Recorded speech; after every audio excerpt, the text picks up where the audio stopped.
ഓം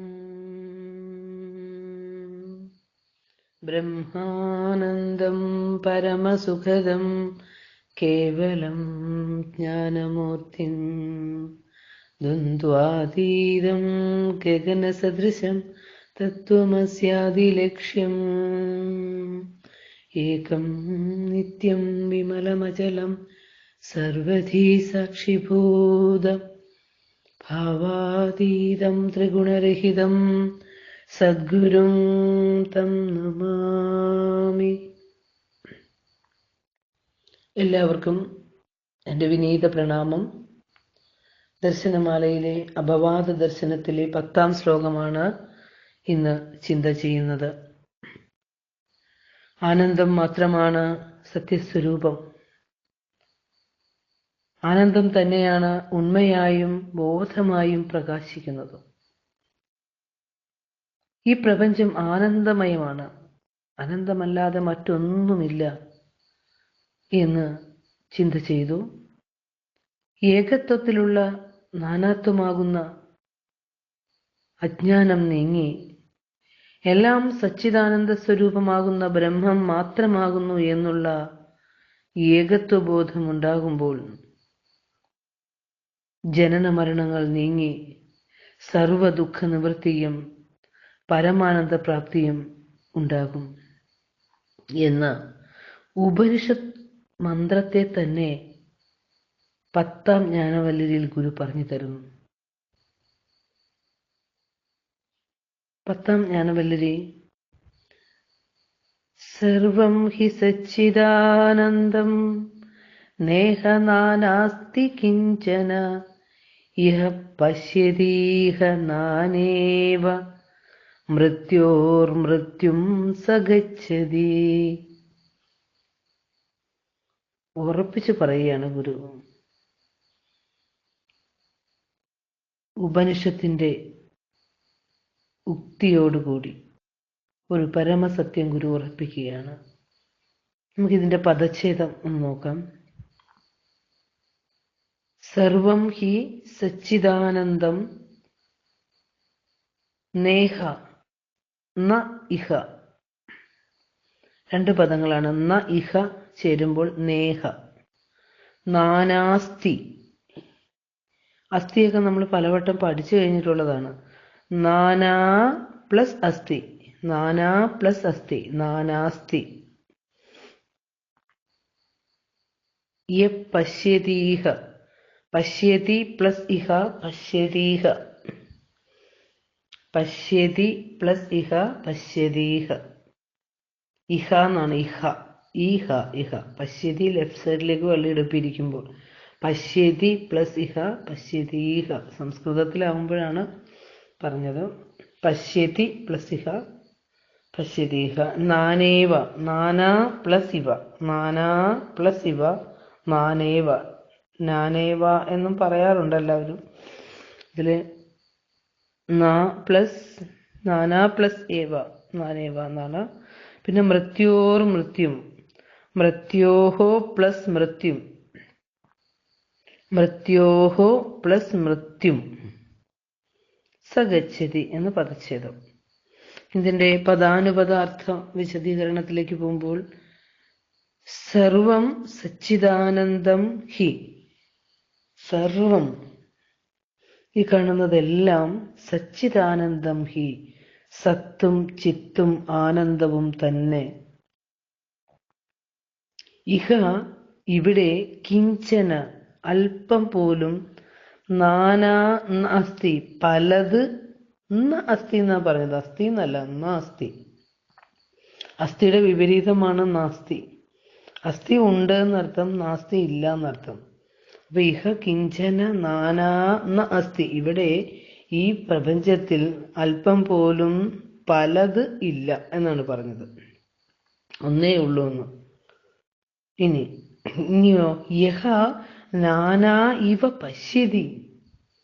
നമ്മളെയൊക്കെ പോലെയുള്ള അല്പജ്ഞന്മാരായ മനുഷ്യര് യഹ യാതൊരുവനാണോ നാനാ ഇവ, നാനാ ഇവ, അതായത് പലതെന്നതുപോലെ പശ്യതി കാണുന്നുവോ, ഇവിടെ പലതിനെ കാണുന്നുവോ.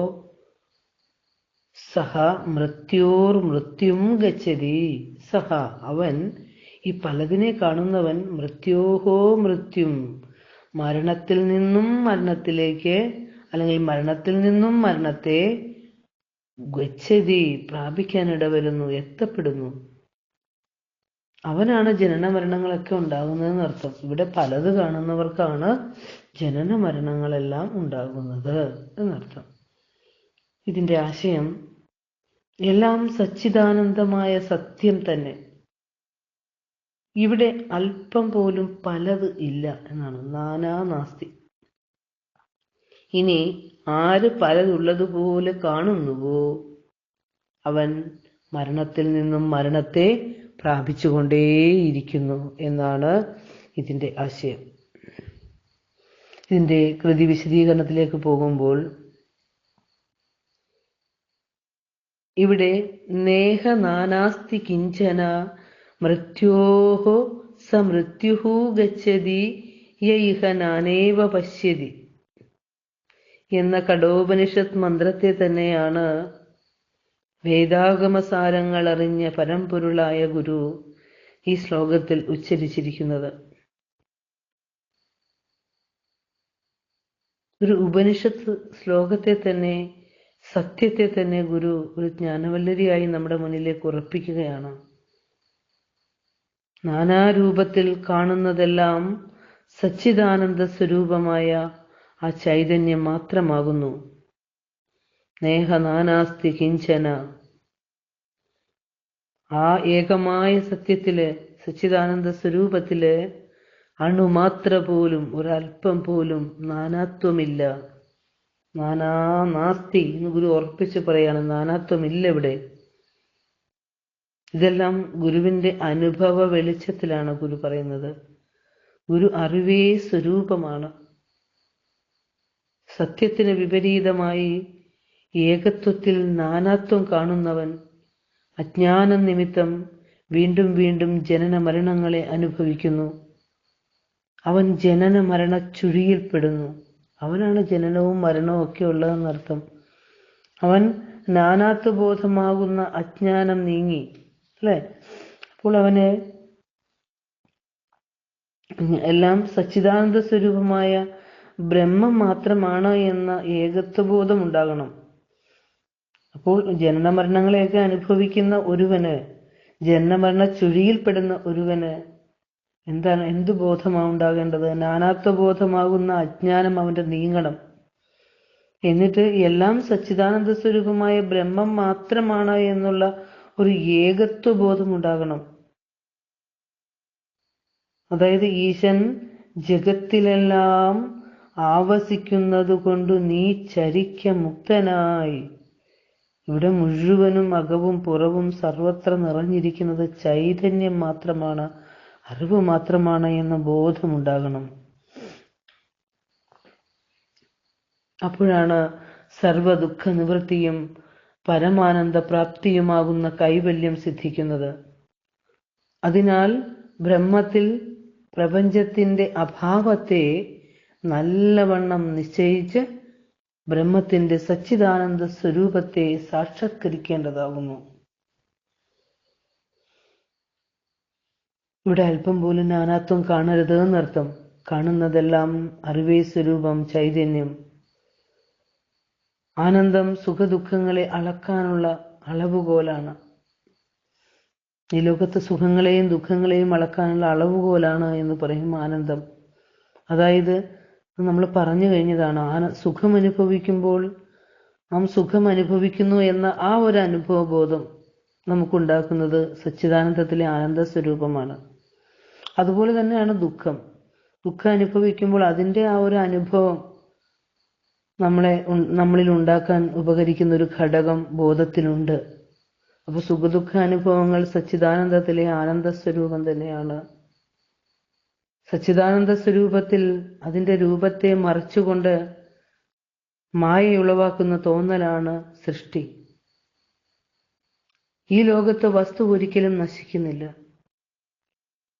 നാമരൂപങ്ങൾ മാറുന്നതേയുള്ളൂ. ഒരു രൂപം മാറിയാൽ അതിന് മറ്റൊരു രൂപം ആവിർഭവിക്കും. ഒരു രൂപത്തിൽ നിന്നും മറ്റൊരു രൂപത്തിലേക്ക് മാറുന്നു എന്നുള്ളേ ഉള്ളൂ. പക്ഷെ നമ്മൾ അതിന് പേരിടുന്നു ജനനമെന്ന്. അപ്പോൾ നമുക്ക് വേണമെങ്കിൽ പറയാം, അതിന് ആദ്യം ഉണ്ടായിരുന്നൊരു രൂപമുണ്ടല്ലോ, ആ രൂപം മാറുന്നത് മരണം എന്ന് പറയാം. പുതിയ രൂപം ഉണ്ടാകുന്നത് ജനനം എന്നും പറയാം എന്ന് ആചാര്യന്മാര് അതിന് ഭാഷ്യം ചമച്ച് തന്നിട്ടുണ്ട് നമുക്ക്. സച്ചിദാനന്ദ വസ്തുവിന്റെ ഒരംശം എല്ലാ നാമരൂപങ്ങളിലും ഉണ്ടാവും. അത് ഉറപ്പിക്കണം നമ്മൾ. എല്ലാ നാമരൂപങ്ങളിലും സത്യവസ്തുവിന്റെ ചൈതന്യമുണ്ട്. അപ്പോൾ സർവത്ര സച്ചിദാനന്ദം ദർശിക്കാൻ കഴിഞ്ഞാൽ ഒന്നും മരിക്കുന്നുമില്ല, ഒന്നും ജനിക്കുന്നുമില്ല എന്ന് തെളിയും. ഇവിടെ ഒന്നും ഉണ്ടാവുന്നില്ല, നശിക്കുന്നുമില്ല. ഒരിക്കലും രമണ മഹർഷിയുടെ അടുത്ത് ഒരു സ്ത്രീ വളരെ ദുഃഖത്തോടെ ഭൗതിക ക്ലേശങ്ങളിൽപ്പെട്ട് അവരുടെ ഭർത്താവിൻ്റെ മരണം അവരുടെ ജീവിതത്തെ തളർത്തി. അപ്പോൾ മഹർഷിയുടെ ഒരു ആശ്വാസം തേടി ഒരു അനുഗ്രഹത്തിനായി രമണാശ്രമത്തിൽ എത്തുന്നുണ്ട്. അപ്പോൾ മഹർഷി ഇവരെ ആശ്വസിപ്പിച്ച് അനുഗ്രഹിച്ച് പറഞ്ഞു വിടുന്നുണ്ട്. തിരിച്ച് അവരുടെ ജീവിത വീതിയിൽ സൗഭാഗ്യങ്ങളെല്ലാം കണ്ടു തുടങ്ങി. ഓരോന്നിലും അവർ എഴുതിക്കൊണ്ടേയിരുന്നു. ഈ കഥ ഞാൻ ഏതെങ്കിലും ശ്ലോകത്തിന്റെ ഇടയിൽ പറഞ്ഞിട്ടുണ്ടോ എന്നറിയില്ല. ഇവിടെ ഈ സന്ദർഭത്തിൽ ഓർത്തപ്പോൾ പറഞ്ഞു എന്നേ ഉള്ളൂ. അപ്പോൾ അവരെല്ലാതും അറിയിച്ചുകൊണ്ടേയിരുന്നു. അവരുടെ പരീക്ഷകൾ പാസ്സാവുന്നു, ജോലി കിട്ടുന്നു, വീട് വയ്ക്കുന്നു, കുഞ്ഞിന്റെ വിവാഹം കഴിക്കുന്നു, മകന് കുഞ്ഞ് ജനിക്കുന്നു. അങ്ങനെ അവരുടെ ജീവിതത്തിന്റെ ഉയർച്ചകളെ അവരെപ്പോഴും ആശ്രമത്തിൽ എഴുതി അറിയിച്ചുകൊണ്ടേയിരുന്നു. ഒരിക്കലും അവർ വളരെ ദുഃഖത്തോടെ അവർ നേടിയതെല്ലാം കുറേശ്ശെയായിട്ട് നഷ്ടപ്പെട്ടു തുടങ്ങി. മരണം, ഇല്ലായ്മ, അങ്ങനെ ഓരോന്നും അവരറിയിച്ച് വിഷമിച്ചു.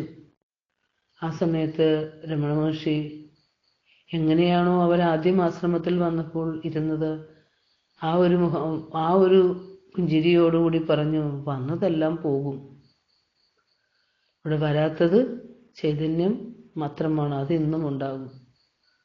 നമ്മളോട് എന്തെല്ലാം കൂട്ടിച്ചേർക്കപ്പെട്ടിട്ടുണ്ടോ, എന്തെല്ലാം അലങ്കാരങ്ങളും പദവികളും നമ്മോട് കൂട്ടിച്ചേർത്തിട്ടുണ്ടോ, അതെല്ലാം തിരിച്ചു പോകാനുള്ളതാണ്. നമ്മളെല്ലാം ചൈതന്യ സ്വരൂപികളാണ് എന്ന ബോധത്തോടെ വേണം നാം ഈ ഭൂമിയിൽ ജീവിക്കാനായിട്ട്.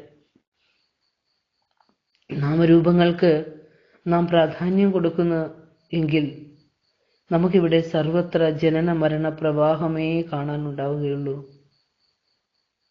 ഓരോ ദർശനത്തിന്റെയും അവസാനം ശ്രുതിയുക്തി അനുഭവത്തിന്റെ ആ ഒരു മണ്ഡലത്തിൽ നിന്നുകൊണ്ടാണ് ഗുരു പറയുന്നത് എന്ന് പ്രത്യേകം നാം സ്മരിക്കണം.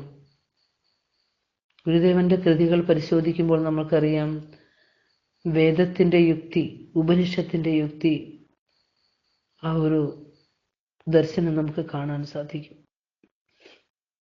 ഈ അപവാദ ദർശനം ഒന്ന് വിലയിരുത്തുമ്പോൾ ചൈതന്യാദാഗതം സ്ഥൂല സൂക്ഷ്മാത്മകമിതം ജഗത് എന്ന് തുടങ്ങി അല്ലേ?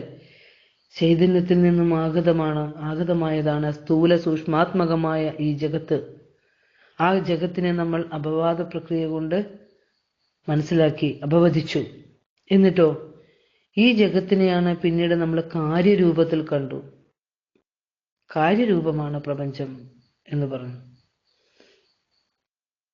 ആ കാര്യരൂപത്തെ വീണ്ടും നാം അപവദിച്ചപ്പോൾ കണ്ടെത്തിയത് ഒരു കാരണസത്യയാണ്. കാരണസത്യം അതെന്തായിരുന്നു? കാരണസത്യം സച്ചിദാനന്ദ സ്വരൂപമായ ബ്രഹ്മം തന്നെയാണ് എന്ന്. അതുകൊണ്ട് സർവവും സച്ചിദാനന്ദം എന്ന് കണ്ടു. ചുരുക്കത്തിൽ ജഗത്തിന്റെ ഉണ്മയെ നിരാകരിച്ചുകൊണ്ട് ആരംഭിച്ച ഈ ചിന്ത ചെന്നെത്തിയത് എവിടെയാണ്? ജഗത് ബ്രഹ്മമയം തന്നെ എന്ന തീരുമാനത്തിലാണ്. സർവം ഹി സച്ചിദാനന്ദം അല്ലെ? ജഗത്ത് ബ്രഹ്മമയം തന്നെ എന്ന തീരുമാനത്തിലാണ് എത്തിയിരിക്കുന്നത്. അതായത് കാര്യവും കാരണവും വേർപെടുത്താനാവാത്ത വിധം അദ്വയമായിരിക്കുന്ന സത്യദർശനമാണ് എന്ന്. ജഗത്തിലെ നാനാത്വം ബ്രഹ്മത്തിലുണ്ടാകുന്ന ഭാവപ്രതീതികൾ മാത്രമാണ് എന്ന് പറയുകയാണ്. യഹ പശ്യതീഹ നാനേവ മൃത്യോർമൃത്യും സഗച്ഛതി. പലതിനെ സത്യമായി കാണുന്നത് തന്നെ ദുഃഖത്തിന് കാരണമാകും. ഏകമായ സത്യം തന്നെയാണ് കാര്യങ്ങളായും ഇങ്ങനെ നാനാതരം പ്രതീതികളായും ഒക്കെ ഇങ്ങനെ വിരിഞ്ഞു നിൽക്കുന്നത് എന്നറിയുമ്പോൾ മരണം ഉൾപ്പെടെയുള്ള സകല ദുഃഖങ്ങളിൽ നിന്നും മുക്തനായി തീരാൻ സാധിക്കും. അല്ലെ, ഈശാവാസ്യ ഉപനിഷത്ത് പറയുന്നുണ്ട്, വിദ്യാവിദ്യകൾ രണ്ടും കണ്ടറിഞ്ഞവരവിദ്യയാൽ മൃത്യുവെ തരണം ചെയ്തു വിദ്യയാൽ അമൃതാർന്നിടും എന്ന്. ഗുരുകൃതികളിലെ പലയിടത്തും ഈ ആനന്ദ സ്വരൂപത്തെ പറയുന്നുണ്ട്. ദൈവദശകത്തിൽ ഗുരു പറയുന്നു, നീ സത്യം ജ്ഞാനം ആനന്ദം എന്ന് ദൈവത്തെ നിർവചിച്ചിരിക്കുന്നു. സത്യവും നീ സത്യവും ജ്ഞാനവും ആനന്ദവുമാണ് എന്ന്.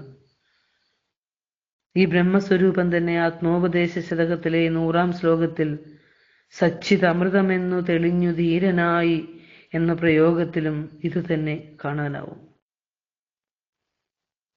അതുപോലെ തന്നെ വേദാന്തസാരം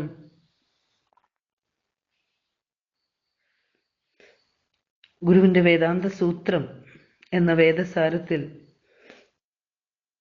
ഗുരു തജ്ജ്യോതിഹി എന്ന് പറയുന്നുണ്ട്.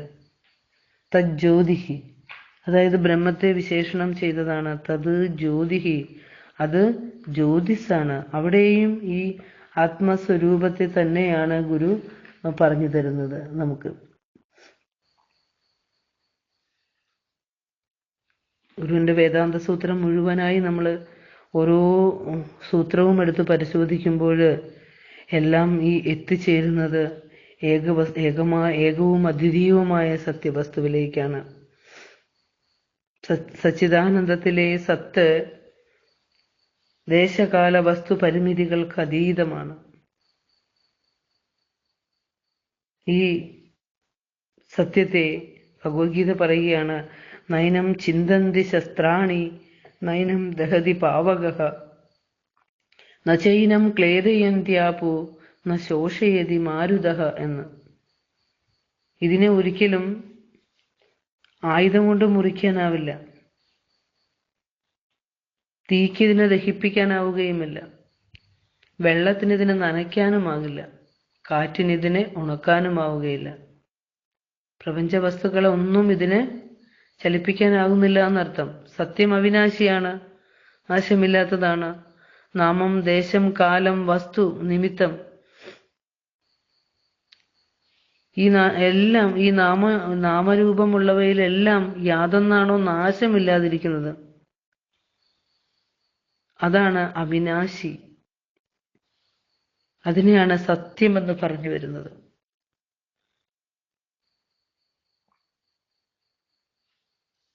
നാം ബ്രഹ്മത്തെ അറിയുന്നത്, എപ്പോഴും നാം ബ്രഹ്മത്തെ മനസ്സിലാക്കുന്നത്, അല്ലെങ്കിൽ ബ്രഹ്മം എന്താണ് എന്ന് എല്ലാവരും ഓരോ ദിവസവും അനുഭവിച്ച് തന്നെ അറിഞ്ഞു തന്നെയാണ് പോകുന്നത്. പക്ഷെ നാം ബ്രഹ്മത്തെ, ഇവിടെ നിറഞ്ഞിരിക്കുന്ന ചൈതന്യത്തെ മനസ്സിലാക്കുന്നത് തടസ്ഥ ലക്ഷണത്തിലാണ്, സ്വരൂപ ലക്ഷണത്തിലല്ല.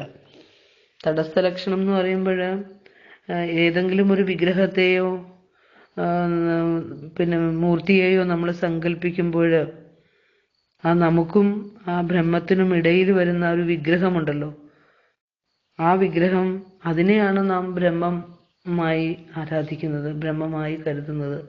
അപ്പോൾ ആ സ്വരൂപത്തിനും ആ ചൈതന്യത്തിനും അപ്പുറമുള്ള ചൈതന്യത്തിൽ നമുക്ക് ആനന്ദം അനുഭവിക്കണം. ആ തടസ്ഥ ലക്ഷണം എന്ന് പറഞ്ഞാൽ തടസ്സം എന്നല്ല അർത്ഥം, അതിന് മുന്നിൽ നിൽക്കുന്ന ആ ഒരു ചൈതന്യത്തെ ആണ് തടസ്ഥ ലക്ഷണം എന്ന് പറയുക. അപ്പൊ ഈ തടസ്ഥ ലക്ഷണവും മാറി അതിനപ്പുറമുള്ള ചൈതന്യത്തിലേക്കാണ് നമുക്ക് എത്തേണ്ടത് എന്നർത്ഥം. ഇനി സത്യം ജ്ഞാനം അനന്തം ബ്രഹ്മ യോ വേദ നിഹിതം ഗുഹായാം പരം മേ വ്യോമൻ സോ അശ്നുതേ സർവാൻ കാമാൻ എന്നൊരു ഉപനിഷത്ത് ഉണ്ട്. ആ ഉക്തിയിൽ പറയുന്നു, സത്യവും ജ്ഞാനവും ആനന്ദവുമായ ബ്രഹ്മത്തെ ഗുഹയ്ക്കുള്ളിൽ നിലകൊള്ളുന്നതായി അറിയുന്നു എന്ന്. ഇവിടെ ഗുഹ എന്ന് പറയുമ്പോൾ നമ്മൾ അറിയണം, എപ്പോഴും ഗുഹയിലാണ് ആത്മാ നിഹിതം ഗുഹായാമെന്ന് പറയുമ്പോൾ ഈ ഗുഹ എന്നതുകൊണ്ട് നാം അറിയേണ്ടത് ദേഹ അഭ്യന്തര പ്രാണഃ പ്രാണാദാഭ്യന്തരം മനഃ തതഃ കർത്താ തമോ ഭോക്ത ഗുഹാസേയം പരമ്പരഃ. ദേഹത്തെക്കാൾ സൂക്ഷ്മമായി പ്രാണൻ. ഈ പരമ്പര പറയുമ്പോൾ പറയാണ്, ദേഹത്തെക്കാൾ സൂക്ഷ്മമായി പ്രാണൻ, പ്രാണനേക്കാൾ സൂക്ഷ്മമായി മനസ്സ്, മനസ്സിനേക്കാൾ സൂക്ഷ്മം ബുദ്ധി, ബുദ്ധിയേക്കാൾ സൂക്ഷ്മമായി ഞാൻ. ഈ ഭാവത്തിൽ ഉള്ളിലേക്ക് സൂക്ഷ്മമായി പോകുന്ന യാതൊരു പരമ്പരയുണ്ടോ അതിനെ പറയുന്ന പേരാണ് ഗുഹ എന്ന്. ഇപ്പൊ നമ്മളോട് ഗുഹയ്ക്കുള്ളിൽ പോയി നോക്കാൻ പറഞ്ഞാൽ നമ്മളിവിടെ ഏതെങ്കിലും ഗുഹയുടെ ഉള്ളിൽ പോയി ആയിരിക്കും നോക്കുക, അല്ലേ? പക്ഷെ അവിടെ ഗുഹയ്ക്കുള്ളിൽ പോയി നോക്കുമ്പോൾ അവിടെ ആരെങ്കിലുമൊക്കെ ഇരിപ്പുണ്ടാവും. അദ്ദേഹം നമ്മളോട് പറയും, നീ നിന്റെ ഉള്ളിൽ തിരയാൻ, അല്ലേ? അപ്പൊ ഈ ഗുഹ എന്ന് പറഞ്ഞാൽ നമ്മുടെ ഉള്ളു തന്നെയാണ് എന്നറിയണം. അപ്പൊ സത്യത്തെ പുറത്ത് തിരഞ്ഞിട്ട് കാര്യമില്ല, നമ്മുടെ ഉള്ളിലേക്കാണ് ആദ്യം സാക്ഷാത്കരിക്കേണ്ടത്. ഇത് സത്യജ്ഞാനം ആനന്ദം ബ്രഹ്മ എന്ന ഉപനിഷത്ത് വാക്കിനെ അതേപടി അനുസന്ധാനം ചെയ്യുന്നുണ്ട് ഗുരു. അപവാദ ദർശനത്തിലെ 7, 8, 9 ശ്ലോകങ്ങളിലായി 7-ാമത്തതിൽ ചിത്ത്, 8-ലെ സത്ത്, 9-ൽ ആനന്ദം പറഞ്ഞിട്ട് 10-ാം ശ്ലോകത്തിൽ ഇവയെല്ലാം ചേർത്ത് പറയുന്നുണ്ട് സച്ചിദാനന്ദം എന്ന്. ചിദേവ എന്ന് തുടങ്ങിയതല്ലേ, നമ്മൾ 7, 8, 9 ഇതോടൊപ്പം ഒന്നും പഠിച്ചു നോക്കണം, റിവിഷൻ ചെയ്യണം. അത് എല്ലാം ഒന്നെന്ന് ഗുരു പറയുകയാണ്, സർവം സച്ചിദാനന്ദം എന്ന് പറയാണ്. ഇവിടെ നാനാത്വമുള്ള ഒന്നുമില്ല. ഈ ലോകം നാനാത്വത്തിൽ കാണുന്നവർ മരണത്തിൽ നിന്നും മരണം ആവർത്തിച്ചുകൊണ്ടേയിരിക്കും എന്നാണ് പറയുന്നത്. സച്ചിദാനന്ദം ജനനവും മരണവും ഇല്ലാത്തതാണ്. ജനന മരണങ്ങൾക്ക് സ്ഥാനമുള്ളത് എപ്പോഴാണ്? പലതിനെ സത്യമായി കാണുമ്പോഴാണ്. ഉണ്ടായി നിലനിന്ന് മറയുന്ന ജീവിത ശൃംഖലയിലെ കണ്ണികൾ എണ്ണമില്ലാത്തതാണ്. ഈ കണ്ണികളിലെല്ലാം പൊരുളായിരുന്നത്, ഇതിനെല്ലാം ചൈതന്യമായിരിക്കുന്നത് ഉണ്മ മാത്രമാണ്. ആ കണ്ണികളിൽ ഒന്നു മാത്രമായിരിക്കുന്നു ഞാൻ എന്ന ആത്മസത്ത. പരമാർത്ഥത്തിൽ ആ ഏകമായ പൊരുൾ, അത്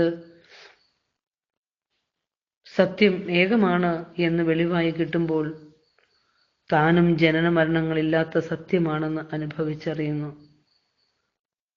എല്ലാ കണ്ണികളിലും പൊതുവായിരിക്കുന്ന സത്യത്തെ കാണാനേ, അതിനെ അറിയാതെ ഓരോന്നിനെയും വേറുവേറായി കാണുന്ന സത്യമറിയാത്തവർ.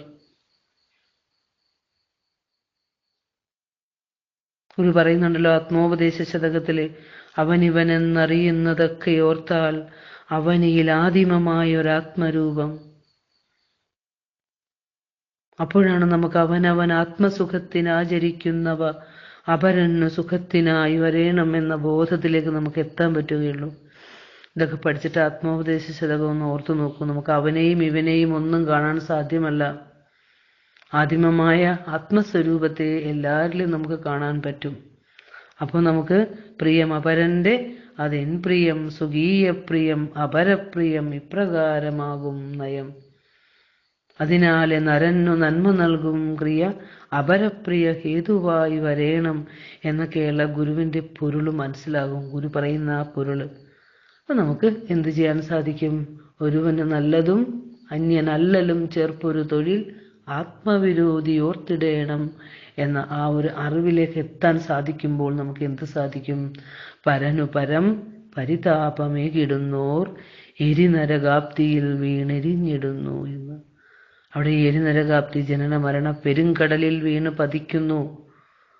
സത്യമറിയാതെ കടന്നു പോകുന്നവർ ജനന മരണ പെരുങ്കടലിൽ കിടന്ന് ജനിച്ചും മരിച്ചും ജനിച്ചും മരിച്ചും ഉഴലേണ്ടി വരുന്നു. ഈ ജീവിതയാത്രയിൽ എപ്പോഴെങ്കിലുമൊക്കെ ഈ സത്യത്തെ കേട്ട് ഉണർന്ന് സത്യത്തിൽ ജീവിച്ച് സത്യമായി തീരേണ്ടതാണ്. അപ്പൊ സത്യമറിയാത്തവരുടെ കണ്ണിൽ ജനനവും മരണവും ഒക്കെ സത്യമാണ്. അവർ മരിച്ചതിന് ശേഷം കർമ്മഫലം അനുഭവിക്കുവാനായി ഇനിയും ജനിക്കുകയും മരിക്കുകയും ചെയ്യുമെന്ന് വിശ്വസിക്കുകയും ചെയ്യുന്നു. അതിനെയാണ് മൃത്യോർ മൃത്യും സഗച്ഛതി എന്ന് അർത്ഥമാക്കുന്നത്. മരണദുഃഖം വലുത് തന്നെയാണ്. നമുക്ക് ഏകമായ സത്യം തന്നെയാണ് ഇവിടെ കാര്യങ്ങളായും നാനാതരം പ്രതീകങ്ങളായും വിരിഞ്ഞു നിൽക്കുന്നത് എന്നറിയുന്നവൻ ഈ വലുതായ മരണദുഃഖം ഉൾപ്പെടെയുള്ള സകല ദുഃഖങ്ങളിൽ നിന്നും മുക്തനായിത്തീരും. ആനന്ദഘനം നിറച്ചു വെച്ചുകൊണ്ട് നാം എല്ലാവരും നാനാവിധങ്ങളായ ഭൗതിക ക്ലേശങ്ങളിൽ ദുഃഖിച്ചു കൊണ്ടിരിക്കുകയാണ്. അപ്പോൾ കൃതി പഠിച്ചു കഴിഞ്ഞപ്പോൾ, അല്ലെങ്കിൽ നമ്മൾ ദർശനമാലയിലെ 2 ദർശനങ്ങൾ കഴിഞ്ഞപ്പോൾ നമ്മുടെ ജീവിതത്തിൽ എന്തെങ്കിലും ഒരു മാറ്റം ഉണ്ടായിട്ടുണ്ടോ എന്ന് സ്വയം ഒന്ന് വിലയിരുത്തുക. ഈ മാറ്റം ഉണ്ടായിട്ടില്ല എങ്കിൽ നമ്മൾ ഈ സത്യം വീണ്ടും വീണ്ടും കേൾക്കുക, വീണ്ടും വീണ്ടും കേൾക്കുക. ഇനി ആർക്ക് ഇത് കേൾക്കുമ്പോൾ വീണ്ടും വീണ്ടും ഇത് തന്നെ കേൾക്കണമെന്നും തത് ശ്രവണം തത് കഥനം, അല്ലെ, അന്യോന്യം തത് ചിന്തനം, ഇങ്ങനെയൊക്കെ ചെയ്യണമെന്ന് ആർക്ക് തോന്നുന്നുവോ അവൻ സത്യത്തിലേക്ക് അടുത്തു കഴിഞ്ഞു. അവിടെ സംസ്കൃത ജ്ഞാനമോ വേദാന്ത ജ്ഞാനമോ പാണ്ഡിത്യമോ ഒന്നും വേണ്ട. ഈ സത്യം എന്ത് എന്നൊന്ന് അറിഞ്ഞു പോകുമ്പോൾ നിരന്തരമുള്ള ശ്രവണത്താല് സത്യം നിങ്ങൾക്ക് ഉറയ്ക്കുമെന്നുള്ളതിന് ഒരു സംശയവുമില്ല. അത് ഗുരു ജന്നി നവരത്ന മഞ്ജരിയിൽ പറഞ്ഞ പോലെ സത്തായി നിന്നുപരി ചിത്തായി 2 ഒരു മുത്തായി 3 അറിയും, അല്ലേ? നമുക്കൊക്കെ ഇവിടെ ആനന്ദം മറഞ്ഞു പോയിരിക്കുകയാണ്. നമ്മളിലൊക്കെ ആനന്ദം മറഞ്ഞു പോയിരിക്കുന്നു. അതുകൊണ്ടാണ് നാം ഈ സത്സ്വരൂപത്തെ അറിയാൻ നമുക്കാവാത്തത്. സത്തും ചിത്തും ഉണ്ട് നമുക്ക്. ആനന്ദമാണ് മറഞ്ഞു പോയിരിക്കുന്നത്. സത്തും ചിത്തും ഉണ്ട്. കാരണം ചൈതന്യമുണ്ടല്ലോ, നമുക്ക് ജീവനുണ്ട് എന്ന് നമ്മൾ പറയുന്നത് എന്തുകൊണ്ടാണ്? ചൈതന്യമുള്ളത് കൊണ്ടാണ്. സത്തും ചിത്തുമുണ്ട്. ജഡവസ്തുവിനെ കാണുമ്പോൾ അതിന് ചിത്തില്ലല്ലോ. ഇപ്പൊ ഒരു കല്ല് നമ്മൾ കണ്ടു കഴിഞ്ഞാൽ അതിന് സ്വയം അറിയാനാവുന്നില്ലല്ലോ അതുണ്ട് എന്ന്. ജഡവസ്തുവിന് ചിത്തില്ല, അത് സ്വയം ഉണ്ട് എന്ന് അത് അറിയുന്നില്ല, അത് ചുറ്റുമുള്ളതിനെ കാണുന്നുമില്ലല്ലോ. അതാണ് അതിനെ ജഡം എന്ന് വിളിക്കുന്നത്. പക്ഷേ ജഡമെന്ന് വിളിക്കുമ്പോഴും അതിൻ്റെ ഗുരു നമ്മളോട് പറഞ്ഞില്ലേ, അസ്ഥിചേത് സദ്ഘനം, അതിൻ്റെ സദ്ഭാവം ഇവിടെ ഉണ്ടല്ലോ. ഒരു കല്ല് ജഡമാണെന്ന് നമ്മൾ പറയുമ്പോഴും ആ കല്ലിനെ മറ്റൊരു ബോധത്തിൽ കാണുന്നുണ്ടല്ലോ അതുണ്ട് എന്ന്. അതാണ് പറഞ്ഞത്, അതിൻ്റെ സദ്ഭാവം ഇവിടെയുണ്ട്. അത് സത്തായി വേറൊരിടത്ത് ഭാസിക്കുന്നു എന്നാണ് പറഞ്ഞത്. അതായത് സച്ചിദാനന്ദത്തിന് സത്തിനും ചിത്തിനും വസ്തുവിനും ഇവിടെ ഭാസിക്കുന്നത് അന്ധകരണത്തിലാണ്. പ്രബലമായ അന്ധകരണത്തിലാണ് ചൈതന്യത്തിന് ഭാസിക്കാൻ സാധ്യമാകുകയുള്ളൂ. ഒരു കല്ല് ഇവിടെ ഉണ്ട് എന്നത് സത്താണ്. അത് ബോധത്തിൽ തിരിച്ചറിയാം. മനുഷ്യർക്ക് പൂർണ്ണാനന്ദത്തിൽ എത്താനാവാതെ ആനന്ദം മറയ്ക്കപ്പെടുന്നത് കൊണ്ട് ഇത് തിരിച്ചറിയാനാവുന്നില്ല. പിന്നെ നമ്മളപ്പോൾ ഈ ആനന്ദത്തിലേക്ക് എത്താനാണ് നാം പ്രയത്നിച്ചുകൊണ്ടിരിക്കുന്നത്. ആനന്ദത്തിനായി ആണല്ലോ നാം ഇത് പഠിക്കുന്നതും പഠിപ്പിക്കുന്നതും വീണ്ടും വീണ്ടും കേൾക്കുന്നതും എല്ലാം. നമുക്ക് ഈ സത്യത്തിലൂടെ നമുക്ക് പരമാനന്ദ പ്രാപ്തിയിലേക്ക് എത്താൻ വേണ്ടി തന്നെയാണ്. കാരണം നമ്മൾ 2 പെട്ടുപോയി. 2 നിന്നുകൊണ്ടാണ് നാം ചോദ്യം ചോദിക്കുന്നത് തന്നെ. വിത്താണോ വൃക്ഷമാണോ അല്ലെങ്കിൽ കോഴിയാണോ മുട്ടയാണോ ആദ്യം ഉണ്ടായത് എന്ന് അന്വേഷിച്ചെത്തുമ്പോൾ പരമകാരണത്തിലെത്തും. ജനന മരണങ്ങളെക്കുറിച്ച് പറയുമ്പോൾ എന്ത് ജനിക്കാനാണ്, എന്ത് മരിക്കാനാണ്? അല്ലേ? ഗുരു പറയുന്നു ഇവിടെ വസ്തു ഒന്നേയുള്ളൂ. യഥാർത്ഥ ജ്ഞാനം അറിഞ്ഞവർക്ക് വസ്തു ഒന്നേയുള്ളൂ. അല്ലാത്തവരുടെ കാര്യമാണ് ഗുരു പറഞ്ഞത്. മൃത്യോർ മൃത്യും സഗച്ഛതി, പുനരഭി ജനനം പുനരഭി മരണം പുനരഭി ജനനീ ജഠരേ ശയനം എന്നതിനു വേണ്ടി മാത്രം ഇങ്ങനെ കഴിഞ്ഞു പോകുന്ന ജന്മങ്ങൾ ഒന്ന് ആലോചിച്ചു നോക്കൂ. എത്ര ദയനീയ അവസ്ഥയാണ് അറിവില്ലാത്തവരുടെ അവസ്ഥ എന്ന്. അപ്പൊ ഈ അറിവിലേക്ക് നമ്മളെ എത്തിക്കുന്നത്, ഈ അറിവ് കേൾക്കാൻ സാധിക്കുന്നത്, ഇത് മനസ്സിലാക്കാൻ സാധിക്കുന്നത്, അറിയാൻ സാധിക്കുന്നത്, അതൊക്കെ നമ്മുടെ ജീവിതത്തിലേക്ക് സംഭവിക്കാൻ പോകുന്ന മാറ്റങ്ങളാണ്. ഇവിടെ ഒന്നും ഉണ്ടാകുന്നില്ല, നശിക്കുന്നുമില്ല എന്നുള്ളത് ഉറപ്പിക്കണം. വസ്തു ഒന്നേ ഉള്ളത് ഉറപ്പിക്കണം. അത് സച്ചിദാനന്ദ സ്വരൂപമായ ബ്രഹ്മം തന്നെയാണ് എന്ന് ഉറപ്പിക്കണം. ആധുനിക ശാസ്ത്രം പോലും പറയുന്നുണ്ടല്ലോ, energy neither be created not be destroyed, അല്ലേ? അത് ക്രിയേറ്റ് ചെയ്യപ്പെടുന്നുമില്ല, നോർ ബി ഡിസ്ട്രോയിഡ് എന്നും പറയുന്നു. അതൊക്കെ നമ്മൾ സയൻസിൽ പഠിച്ചു പോയിട്ടുള്ള കാര്യങ്ങളാണ്. ഇതിൻ്റെയും അർത്ഥം എന്താണ്? Energy neither be created not be destroyed എന്ന് പറയുന്നതിന്റെ അർത്ഥം എന്താണ്? ഇത് തന്നെയല്ലേ?